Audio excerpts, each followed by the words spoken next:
આજે તો અમારા ઘેરે એના પપ્પાનો બર્થડે હતો. પછી તો અમારી છોકરીઓ તો કેટલાય દિવસથી વાટ જોતી છું કે મારા પપ્પાનો બર્થડે ક્યારે આવે અને અમે આમ કરશું. પછી તો અમે દેશી બર્થડે ઉજવો હો ભાઈ. જો પછી તો એના પપ્પા પણ આવી ગયા અને પછી કેક કાપવાનું શરૂ થઈ ગયું. એના પપ્પા પણ ખુશ થઈ ગયા કે મારી દીકરીઓ મોટી થઈ ગયું અને મારા માટે એટલું બધું કર્યું. કાંઈ પણ ખર્ચા વગરનું એણે જાતે બધું મહેનતથી કર્યું. જેના ઘેરે દીકરીઓ હોય ને એને જ ખબર હોય હો કે એનું ઘર હસતું ખીલતું રહે.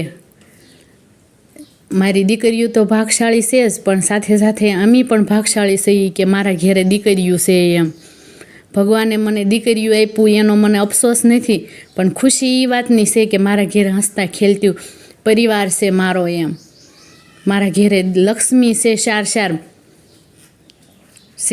લક્ષ્મીનો અવતાર કહે છે ને એ સાક્ષાત લક્ષ્મીનો અવતાર છે. પછી તો એના પપ્પાએ બધાને કેક ખવડાવી દીધો અને બધાને ગિફ્ટ પણ આપી દીધી અને ગળા મોઢા પણ કરાવી નાખ્યા.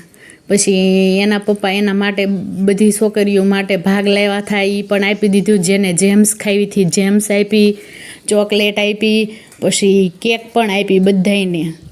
જેને જેને જે જોતું હતું જે ખાવું હતું એ બધું આપી દીધું. જો મારા સાસુને પણ આપી દીધું અને એના બાને પગે પણ એ લાગી લીધા. ગઢાના આશીર્વાદ વગર ખોટું છે. પછી અમારા ગઢામાને પગે લાગ્યા અને પછી અમારા 2 જણાનો વારો આવ્યો. પછી અમે 2 જણાએ ચોકલેટ તોડી અને શેર કરીને ગળા મોઢા કર્યા. 2 અડધો અડધો ભાગ કરીને ગળા મોઢા પણ કરી નાખ્યા. જો પ્રાર્થના કરજો કે અમારા ઘરે આવી ખુશી હંમેશા રહે. પછી એકબીજાને જે ગિફ્ટ આપી હતી ને એના પપ્પાને એ બધી એના પપ્પા ખોલવા માંડ્યા કે બધાય હું મને આપ્યું એમ. પછી જો એને જાતે જ પેકિંગ કર્યું બધું. જે એના પપ્પાનું હતું એ એને દીધું, પણ એની ખુશી માટે એના પપ્પા પણ ખુશ. પછી મારે કિશુની ગિફ્ટ તોડી. જો એને પણ જાતે જ બનાવી હતી. જો અમારા બંનેના ફોટા કટિંગ કરીને એને ફોટા ફ્રેમ બનાવી. એ પણ એના પપ્પાને ખૂબ ગમી. અને પછી દેવાંશીનો કેક ખોલવાનો વારો આવ્યો. એમાં દેવાંશીની કેક પણ ખોલી નાખી. એમાં દેવાંશીએ થોડીક મજાક કરી, ખાલી અંદર પેકિંગ કર્યું અને પછી એક ખોખામાં એને કાર્ડ આપ્યું અને પછી એને ભાવતા હતા માવા પણ આપ્યા. આખું બોક્સ ભરીને એણે માવા આપ્યા. ઘડીક દાંત કાઢ્યા, બહુ મજા આવી ગઈ.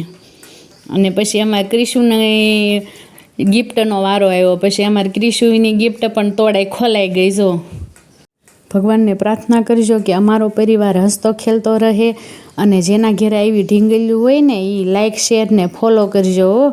કેમ કે ઢીંગલ્યું વગર તો ઘર હાવ સૂનું છે અને જ્યાં ઘરે ઢીંગલ્યું હોય ને એ ઘર તો સ્વર્ગ જેવું લાગે હો. અને મારો વિડીયો તમને ગમે ને તો લાઇક શેર ને ફોલો કરવાનું ભૂલતા નહીં હો. અને હંમેશા હસતા ખેલતા રહેજો. જય માતાજી.